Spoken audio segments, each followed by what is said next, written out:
다 함께 어제 예배 시간에 함께 찬양했던 기쁜 소식 함께 찬양하시겠습니다.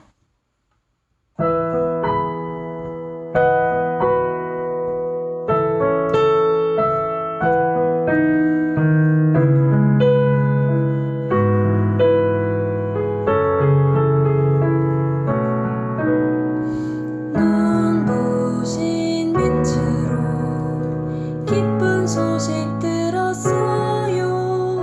무덤은 비었고 예수 다시 사셨어요. 눈부신 빛으로 기쁜 소식 들었어요. 무덤은 비었고 예수 다시 사셨어요. 할렐루야 기쁨과 감사 찬양 드려요. 할렐루야 이 소식 온 세상에 전해요.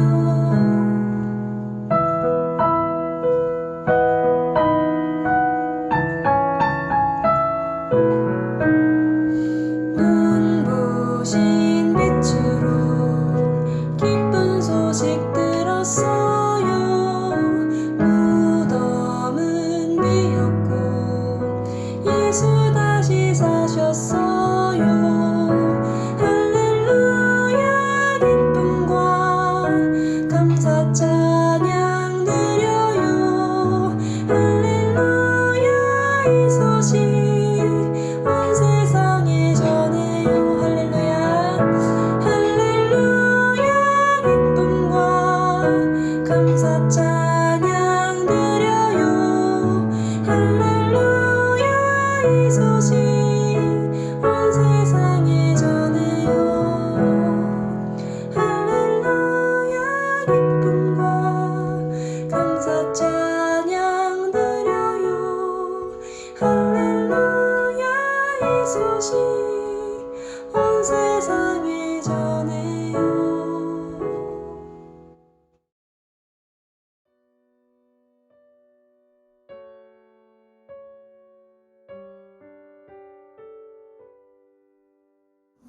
함께 기도하시죠. 하나님 감사합니다.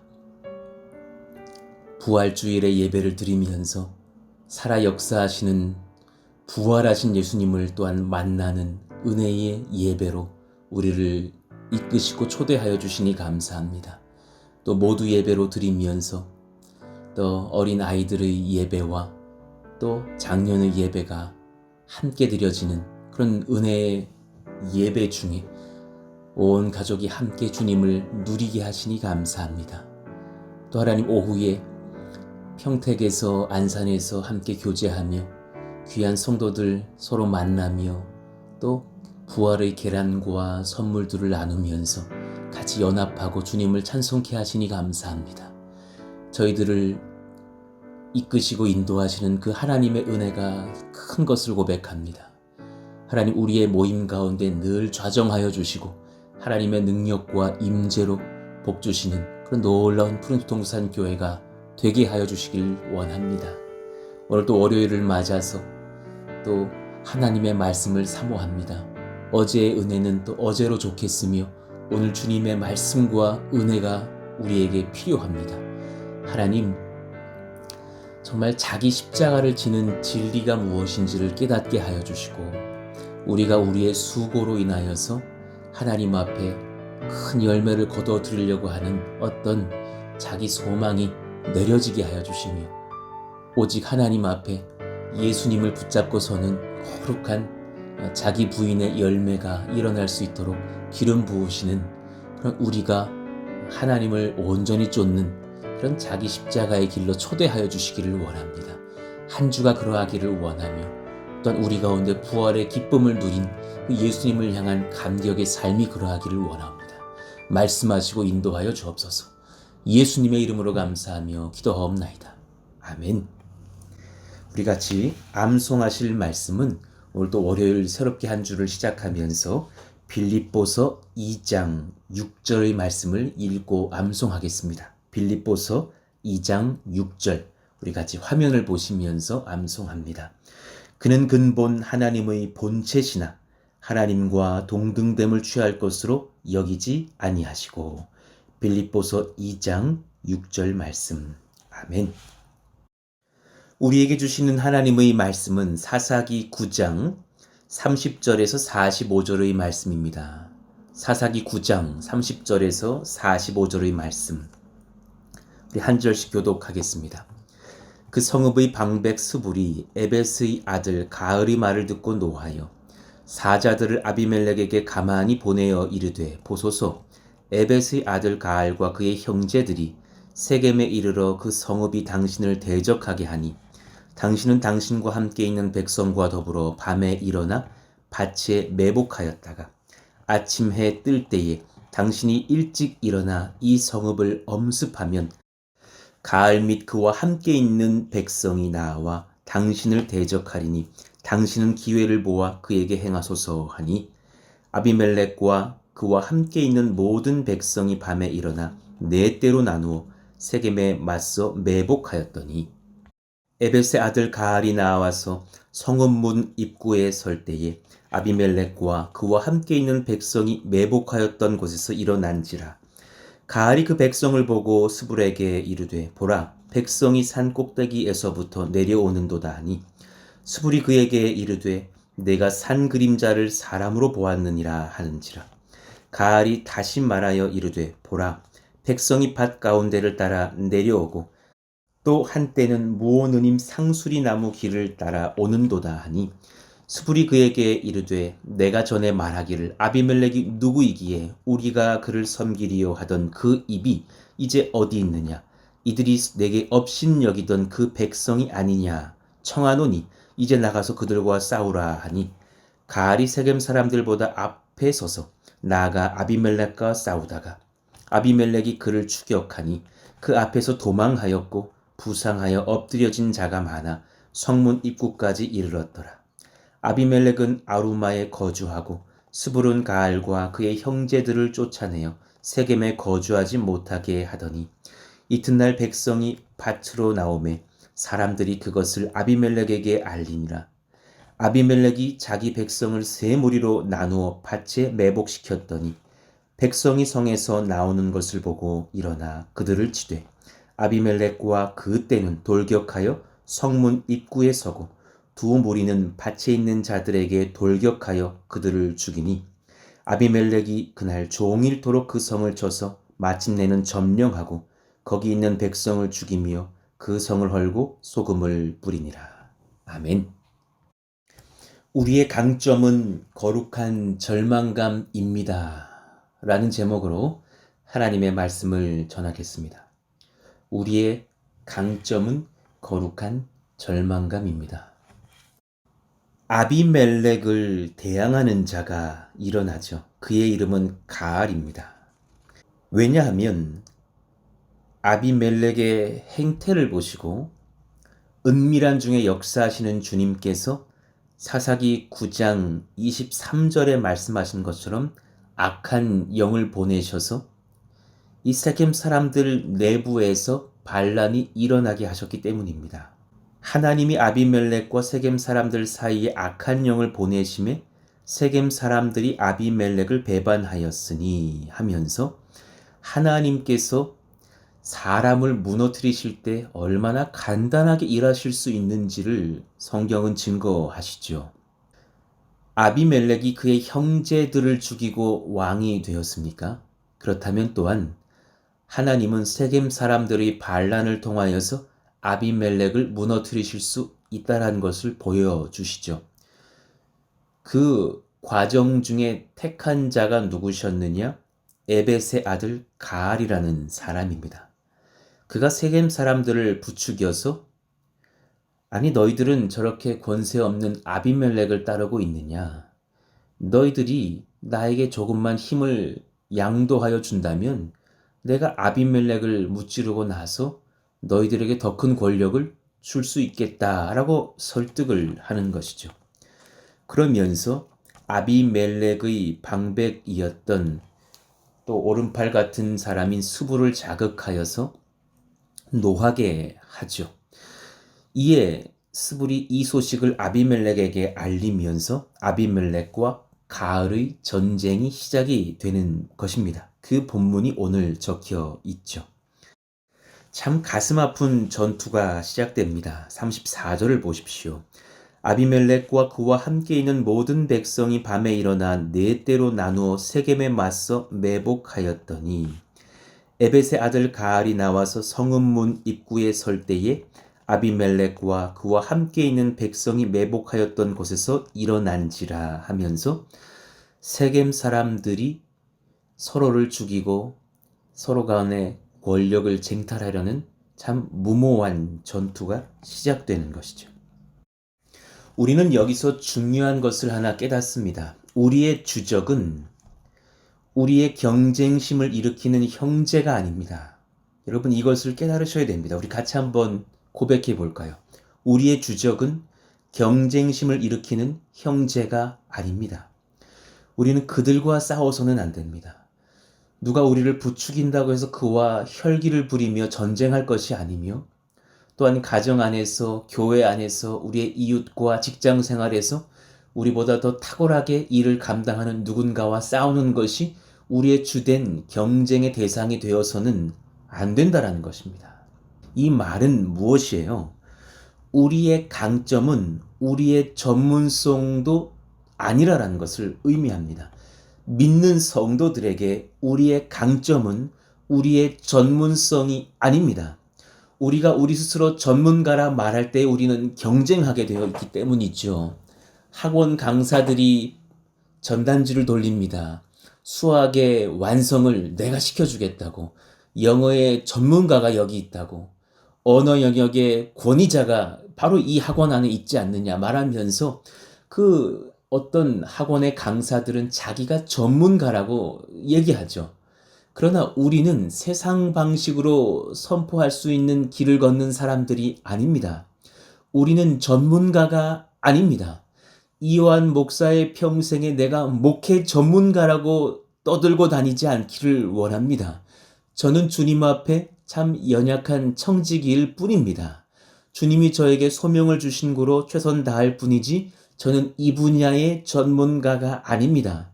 저는 푸른스동산교회를 어떻게 인도해야 할지 잘 알지 못합니다. 주님께서 그것을 아시니 저에게 또 우리에게 말씀하실 때 우리는 묵묵히 순종하면 그만입니다. 그것뿐입니다. 우리의 주적은 경쟁심을 일으키는 형제가 아닙니다. 잊지 마십시오. 우리의 강점은 우리의 전문성도 아닙니다. 그것으로 착각하면 순식간에 우리는 아비멜렉이 될 수 있고 가알이 될 수 있습니다. 그렇게 자신이 자신 있다 말했던, 내가 전문가라 말했던 가알이 어떻게 됩니까? 39절을 보십시다. 가알이 세겜 사람들보다 앞에 서서 나가 아비멜렉과 싸우다가 아비멜렉이 그를 추격하니 그 앞에서 도망하였고 부상하여 엎드러진 자가 많아 성문 입구까지 이르렀더라. 순식간에 이 가알은 자신의 뱉은 말과 달리 패배하여 버리죠. 순식간에 무너져 버리는 것입니다. 이것이 우리들의 현 주소입니다. 반대로 그럼 아비멜렉은 온전한 승리를 거두느냐? 44절 이유를 보면 꼭 그럴 것 같아요. 한번 보십시다. 아비멜렉과 그때는 돌격하여 성문 입구에 서고 두 무리는 밭에 있는 자들에게 돌격하여 그들을 죽이니 아비멜렉이 그날 종일토록 그 성을 쳐서 마침내는 점령하고 거기 있는 백성을 죽이며 그 성을 헐고 소금을 뿌리니라 하면서 큰 대승을 거둔 것 같으나 그는 지금 누구를 죽이는 거예요? 본인이 보호하고 승리의 백성들로 만들어내겠다고 장담하였던 세겜 사람들을 죽이고 있는 거예요. 그리고 결국은 내일 본문에서 우리가 확인하겠으나 이 승리를 거둘 것 같았던 아비멜렉도 여인이 던진 맷돌 윗짝을 머리에 맞고서 죽게 됩니다. 그러니 승리를 장담했던 아비멜렉도 또 그를 대적했던 가알과 세겜 사람들도 모두가 패배해버리는 비참한 형국을 맞게 되는 지금 이 상황을 우리는 보게 되는 거예요. 원인이 무엇입니까? 우리의 주적을 잘못 판단한 거예요. 경쟁심을 일으키는 형제라고 여겼고, 우리의 강점은 우리의 능력인 우리의 탁월함과 전문성에 있다고 여겼기에 이 실수를 저지릅니다. 여러분, 우리가 이 말씀을 통해서 진리를 깨달아야 돼요. 우리의 진짜 주적은 무엇입니까? 나에게 남은 자기 희망이에요. 우리의 주적은 나에게 남은 자기 희망입니다. 그럼 반대로 말하면 뭐예요? 우리의 강점은 예수님 앞에서 깨달은 거룩한 절망감이에요. 우리의 강점이 그것이 돼야 돼요. 주님 앞에서 깨달은 거룩한 절망감이 우리를 주님께로 온전히 인도해냅니다. 그래서 나에게는 절망한 자가 예수님 앞에 설 때에 비로소 예수님의 사랑을 경험하고 주님의 은혜와 주의 능력과 지혜와 인도하심을 경험하게 되는 것이죠. 고린도전서 1장 26절을 보십시다. 형제들아 너희를 부르심을 보라. 육체를 따라 지혜로운 자가 많지 아니하며 능한 자가 많지 아니하며 문벌 좋은 자가 많지 아니하도다. 그러나 하나님께서 세상의 미련한 것들을 택하사, 정말 미련하다라는 말씀을 하시는 것이 아니라 자기 희망이 내 주적이 된 자들, 주님 앞에서 내가 거룩한 절망감을 느낀 자들, 그 주님의 은혜를 갈구하는 자들을 택하사 지혜 있는 자들을 부끄럽게 하려 하시고 세상에 있는 세상의 약한 것들을 택하사 강한 것들을 부끄럽게 하려 하시며 하셨어요. 그래서 우리는 결국 누구를 자랑하게 되어 있느냐? 30절 우리 같이 읽으시죠. 너희는 하나님으로부터 나서 그리스도 예수 안에 있고 예수는 하나님으로부터 나와서 우리에게 지혜와 의로움과 거룩함과 구원함이 되셨으니 기록된 바 자랑하는 자는 주 안에서 자랑하라 함과 같게 하려 함이라. 그 자신을 향해서 주님을 만난 은혜로 거룩한 절망을 느낀 백성들은 주님의 지혜와 주님의 의로움과 주의 거룩과 구원을 갈망하고 사모하면서 오직 한 분을 자랑하게 되어 있습니다. 바로 예수 그리스도십니다. 할렐루야. 이 은혜를 체험하게 하여 주세요. 어제 제가 주일 설교를 하면서 마지막 세 번째 대지에 예수님과 성도들의 공통점은 십자가의 길 이후 부활에 있음에 동일하다 그랬어요. 십자가의 길을 같이 걷게 되어 있고 그 뒤에 우리는 그렇게 부활의 능력을 맛봄에 동일한 영적 권세를 얻는다 그랬습니다. 여러분, 그러니까 다시 살아남의 권세는 나를 살리시려고 죽임 당하신 예수님의 부활 승리를 확인하였으니 나 또한 예수님께서 원하시는 십자가의 길을 담대히 걸어갈 때에 얻게 되는 상급이라고 제가 말씀을 전했죠.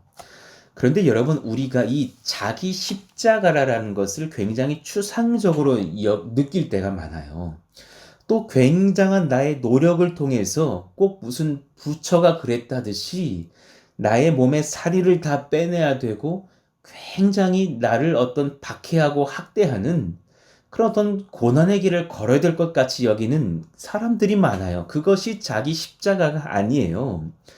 자기 십자가는 뭐냐면 나의 그 자기 중심성, 내가 귀중하다 여겼던 내 프라이드의 가치가 얼마나 무가치한지를 인정하는 삶을 걷는 것이 자기 십자가의 길의 시작이에요. 자존감의 무가치함을 깨닫고 예수님 가치의 무한함에 자신을 던질 줄 아는 것, 바로 그것이에요. 일전에 어떤 형제가 자기 항변을 하는 거예요. 목사님, 제가 왜 이렇게 방황하게 된 줄 아십니까? 제가 이렇게 방황하게 된 이유는 저희 부모 때문이고 저를 왕따시킨 친구들 때문이고 저를 그렇게 함부로 대했던 학교 선생님 탓입니다. 전 사실 그런 사람들만 없었다면 스스로 그런 아이가 되지 않았을 수 있을 거예요. 라고 말을 하는 형제가 있었어요. 저 아이를 향해 제가 깨달았던 것이 뭐냐면 남 탓을 하는 그 자기 중심성을 내어버린다면 치료가 되겠구나라는 거였어요. 컬럼비아 대학의 인문학과 교수인 기독교인인 앤드류 델방코 교수님이 있어요. 그분이 이제 그 알코올 의존증 환자의 자가 치료인 그 AA 모임이라고 아시죠? 알코올릭스 애너니머스라고 하는 AA 모임에서 어느 청년을 만난 이야기를 이렇게 책으로 쓰신 것을 본 적이 있었어요. 청년의 이야기의 핵심이 뭐냐면 저의 실수는 다른 모든 사람들 때문이었습니다 라고 하는 거예요. 그랬더니 그 옆에 있었던 그 이야기를 듣고 있던 어떤 40대 가량의 남자가 중얼중얼 이렇게 말을 하는 거죠. 나도 자존감이 높았을 때에는 저 친구와 똑같은 느낌이었지. 그때 앤드류 델방코 교수님이 굉장히 큰 영감을 얻어요. 이 고백은 문장 이상으로 놀라운 고백이었다고 말씀하시면서 하시던 말씀이 뭐냐면, 자만은 자신에게서 희망을 찾는 노력에서 시작된다라는 거예요. 자만의 시작은 자신에게서 희망을 찾음에 있다라는 것을 이 교수님이 깨달아요. 그래서 그 강의를 하는 것을 제가 들었어요. 자기가 죽지 않는 한 죄의 인생, 불안, 좌절, 두려움, 불신의 삶이 반복돼요. 여러분, 구원의 길은 자만의 모든 싹을 포기하는 데서 찾아와요. 그것이 자기 십자가예요. 나를 향한 성령이 허락하시는 거룩한 절망만이 구원의 길로 가는 빛을 보게 합니다. 할렐루야예요. 여러분, 그러니 제가 어제도 설교했으나 중생, 그 구원을 얻는 다시 태어남의 중생과 우리가 결국 얻게 될 부활, 다시 살아남은 매우 공통적인 부분이 있어요. 회심할 때도 마찬가지고 자기 십자가를 걷는 우리의 삶도 마찬가지인데, 예수님께서 죄인인 나를 만나주심으로 깨달은 나를 향한 거룩한 절망, 그 거룩한 절망에 의한 자기 사랑의 죽음, 예수님만 의지하는 믿음과 순종을 통해서만 우리는 다시금 새롭게 태어나는 경험을 할 수 있어요. 내 영혼의 급진적인 변화, 마음의 혁명적인 변화를 얻어야만 우리는 중생도 얻고 부활을 약속할 수 있는 자기 십자가의 길을 걸을 수 있다는 사실입니다. 그것이 성령 안에서 그리스도 예수 안에서 가능해요. 마음의 급진적인 변화, 마음의 혁명이 일어나야 돼요. 나를 의지하지 않겠다. 예수님만 의지하겠다. 그러니 여러분, 최고의 이력, 커리어들, 주님 앞에서 이 자존감을 높이려는 모든 커리어들이 의미가 없어요. 깨달으시기를 원해요.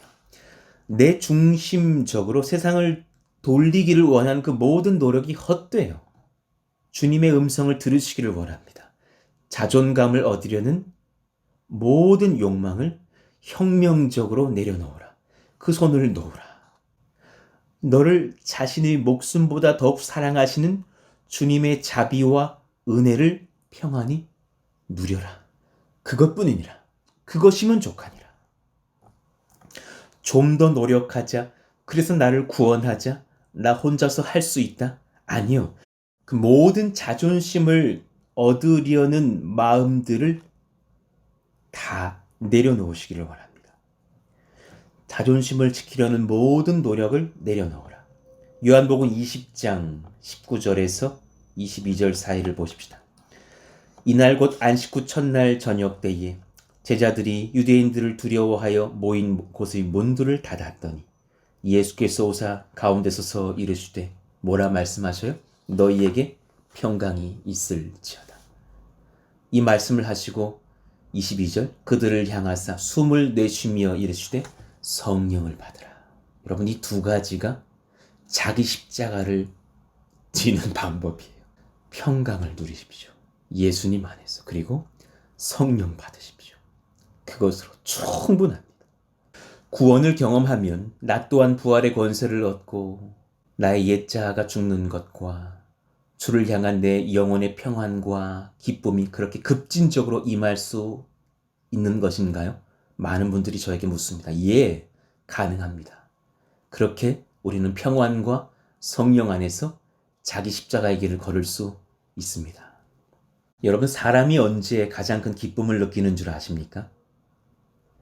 창조주이신 하나님께서 성령 안에서 나를 기뻐하신다라는 그 환희를 느낄 때예요.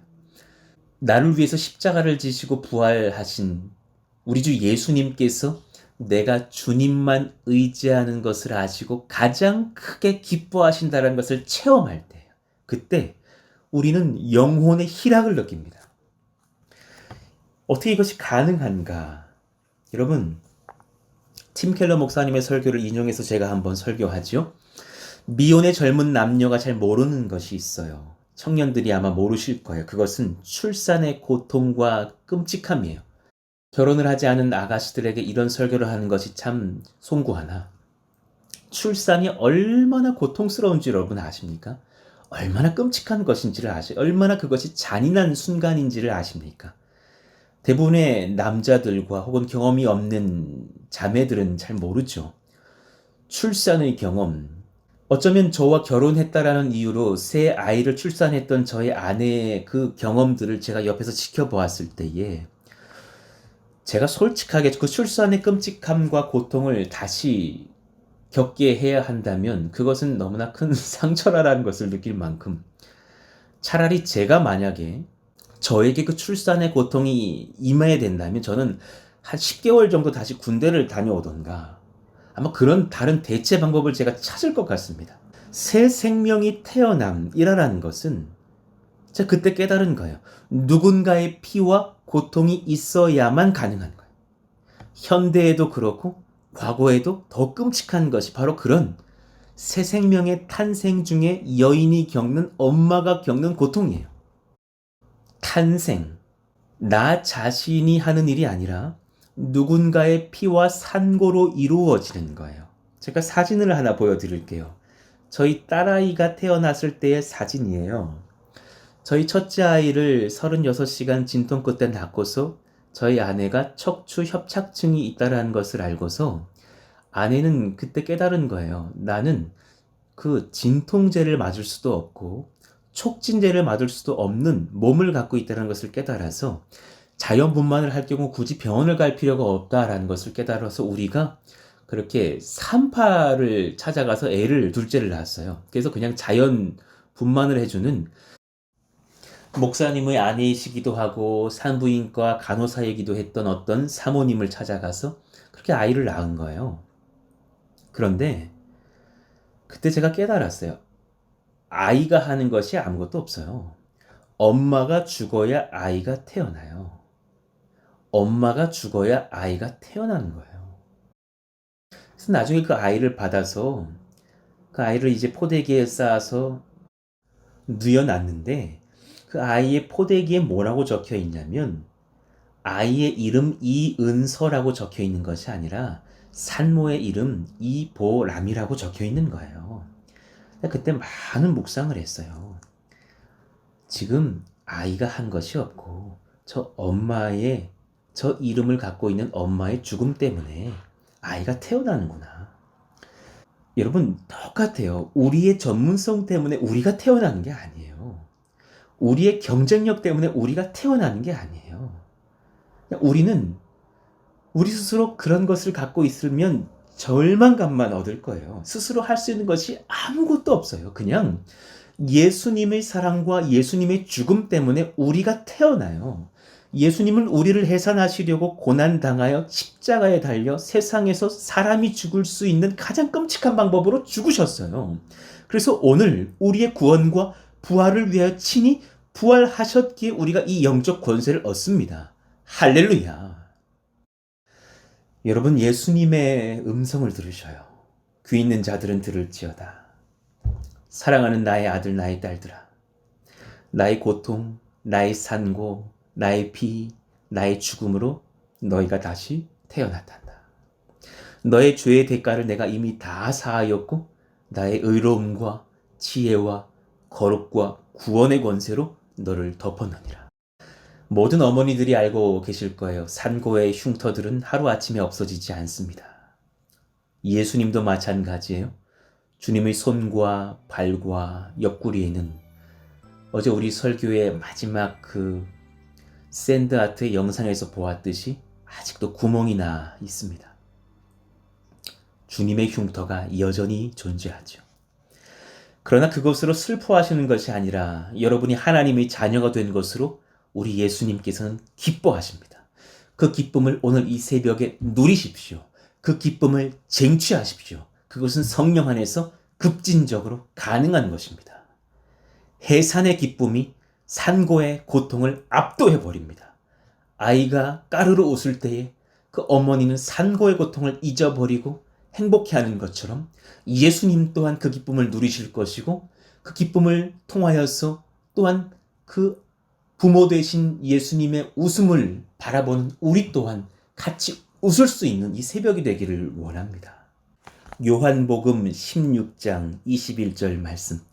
여자가 해산하게 되면 그때가 이르렀으므로 근심하나 아이를 낳으면 세상에 사람 난 기쁨으로 말미암아 그 고통을 다시 기억하지 아니하느니라. 그러므로 그 기쁨이 우리 가운데 임합니다. 22절. 지금은 너희가 근심하나 내가 다시 너희를 보리니 너희 마음이 기쁠 것이요 너희 기쁨을 빼앗을 자가 없으리라. 할렐루야.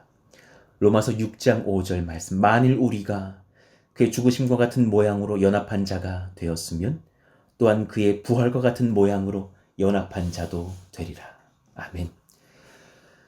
우리의 강점은 우리의 전문성이 아닙니다.